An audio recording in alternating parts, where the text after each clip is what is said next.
Vamos a tocar diferentes temas, querido Alejandro. Me da mucho gusto saludarte. ¿Cómo estás? Buenos días. Buenos días, Max. El gusto es mío.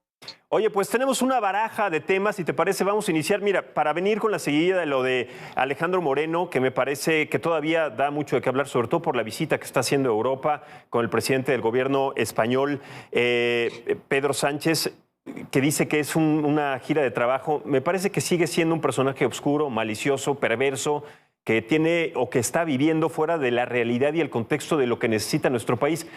Lo hemos analizado de diferentes ocasiones, pero ¿cuál es tu punto de vista ya para darle cierre, si es que se puede todavía, a este tema de Alito y pues la oscuridad del personaje que representa? Oye, sí, pobre Pedro Sánchez seguramente no sabía ni con quién estaba hablando. Ahí en los congresos internacionales pues suele suceder mucho, ¿no? Que te cruzas en los pasillos y pues Sí. con cortesía saludas a las personas. Me recuerda a Samuel García cuando no lo quisieron dejar entrar en la Cumbre de las Américas y ella andaba persiguiendo a ver quién se tomaba la foto y finalmente la víctima ahí fue Ken Salazar. Algo así pareció ahora con Alito. Yo creo que hay que distinguir dos cosas. Una cosa son los perseguidos políticos, aquellos que son perseguidos por gobiernos autoritarios por su pensamiento, por su ideología, por las amenazas políticas que podría tener al régimen, y otros son políticos perseguidos, pues que como cualquier persona que incumple con la ley, que digamos viola el Código Penal, pues tiene que ser perseguido y castigado por la ley. Y en este sentido me parece un mensaje muy importante el hecho de que no haya intocables, de que aunque seas político, aunque seas dirigente de un partido político, aunque seas expresidente, lo que seas, la ley tiene que ser aplicada por igual a todos. Y me parece que en este caso no se puede escudar el presidente, todavía no expresidente, yo digo que eso será en próximos días, de las responsabilidades que tiene, pues de financiamiento ilegal de campañas políticas, no reportar gastos al Instituto Nacional Electoral, despojo del territorio a ejidatarios en Campeche, actos de soborno, de peculado. Digo, ahí el expediente es larguísimo. Me parece que es sensata la posición de varios correligionarios del PRI, pues Alito Moreno está pues siendo el sepulturero de este partido que durante muchos años fue hegemónico y nunca se habían acumulado tantas derrotas y descalabros electorales como en la administración de Moreno, pues que se juega, digamos, su supervivencia el próximo año en las elecciones del Estado de México y de Coahuila. Totalmente, un partido hegemónico que está totalmente desprestigiado, Alejandro. Estoy completamente de acuerdo contigo, pero además, pues ten cuidado porque ya nos fue a acusar, dice que los periodistas y los empresarios somos los responsables de esta cacería de brujas que se está cometiendo injustamente en su contra. Pues dadas las circunstancias, que yo espero que el presidente del gobierno español, Pedro Sánchez, y los demás altos mandos, si es que se va a reunir con ellos, no hayan conocido la complejidad, si se le puede decir de esa manera, de las declaraciones sobre legalizar las armas para que ya cada ciudadano se defienda, porque la incapacidad del gobierno ante las circunstancias del crimen y de la violencia pues son desproporcionadas para que ya cada quien se defienda. Fueron declaraciones sumamente incoherentes, inaceptables, perversas, pero que dejarán parte de su marca y de su legado negativo en el momento que salga de ese partido que, como dices, es hegemónico, pero además el partido que mantuvo durante muchos años la primera fuerza política de nuestro país y ahora está en un desprestigio absoluto, Alejandro.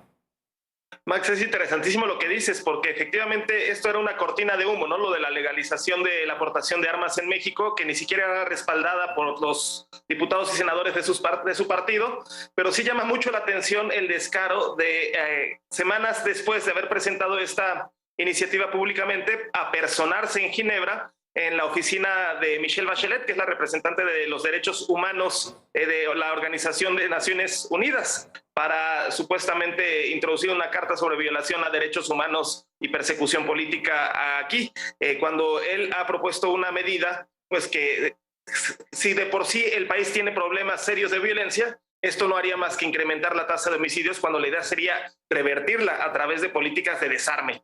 Totalmente, Alejandro. Vámonos, si te parece, con el segundo tema, y es la visita de Andrés Manuel López Obrador con su homólogo, el presidente Joe Biden. Hay temas importantísimos que tratar, sobre todo pues, de lo que venimos viendo, que es una de las crisis más álgidas que hemos estado viviendo, más allá del dilema humanitario que representa la migración. Es un tema que se tendrá que tratar, sobre todo por la discordia que existe entre el presidente Biden y el gobernador Greg Abbott del estado de Texas, que está en contra de seguir los procedimientos normales, y es decir, ya le da facultades a los agentes migratorios y a los agentes de la patrulla fronteriza para regresar a indocumentados cuando no está en su potestad. ¿Qué opinas al respecto sobre los temas y sobre todo este que tiene que tratar Andrés Manuel en Estados Unidos?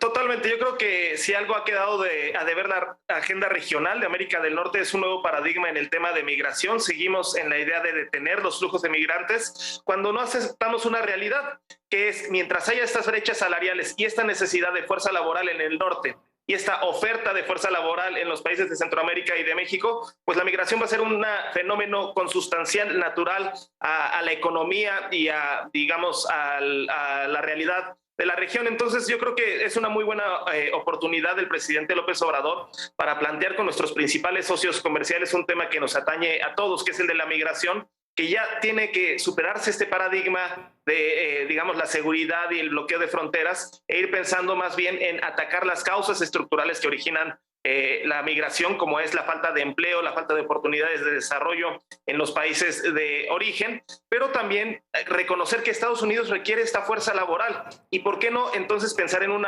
modelo de migración ordenada, regulada, con perspectiva en derechos humanos? Y ahí me parece que las visas laborales pueden ser un punto de inflexión. Hay programas, por ejemplo, con Canadá de trabajadores agrícolas estacionales que año con año migran, y pues esto favorece a la economía de Canadá porque pues contribuye a la producción de alimentos, pero también a la economía de México, pues esto genera remesas y genera ingresos económicos para las familias mexicanas. Pensar algo así en vez de seguir con esta política hipócrita que pues ha generado tantas violaciones a los derechos humanos y, como tú lo mencionas, digamos, invocaciones a este populismo antimexicano de los gobernadores fronterizos que con tal de crecer en su carrera política exaltan valores antimexicanos como si fuéramos parte del problema y no de la solución que requiere Estados Unidos para seguir creciendo económicamente.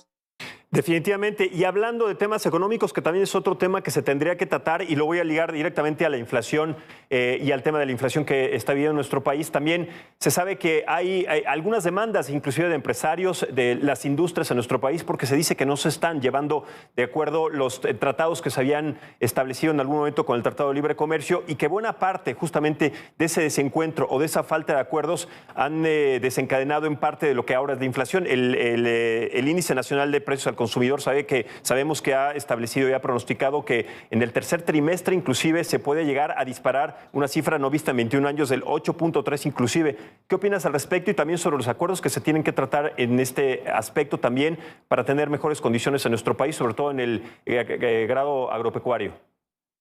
Desde mi punto de vista, la inflación que estamos viviendo en este momento no es atribuible al TEMEC. Por el contrario, el TEMEC ha contribuido al crecimiento económico, a que sigan llegando más inversiones extranjeras, y el comportamiento de la inflación en México no es atípico con respecto a lo que está sucediendo en el resto del mundo. Esto pues se desencadena en principio por la pandemia, pero se acentúa totalmente por la invasión de Rusia a Ucrania y el incremento de los precios, principalmente de los combustibles. Frente a ello, lo que ha estado intentando el gobierno de México pues es dejar de captar impuestos provenientes de la gasolina para, digamos, subsidiar los precios de los combustibles, ya que estos precios pues son, digamos, generan efectos en toda la cadena de producción a la alza. Entonces, a través de estos subsidios se ha pretendido contener los precios, pero aún así es tal la presión a nivel, digamos, global, que ha sido este esfuerzo pues no del todo suficiente. Pero hay que ver lo que está pasando en otros lados del mundo. Sí. Por ejemplo, ahora Francia anuncia la nacionalización de su industria eléctrica. Digamos, es un problema que todos los gobiernos están, digamos, correcto, atacando, y creo que el común denominador es la vuelta del Estado. También políticas proteccionistas, por ejemplo, en Estados Unidos en materia de combustibles. Bien, Alejandro.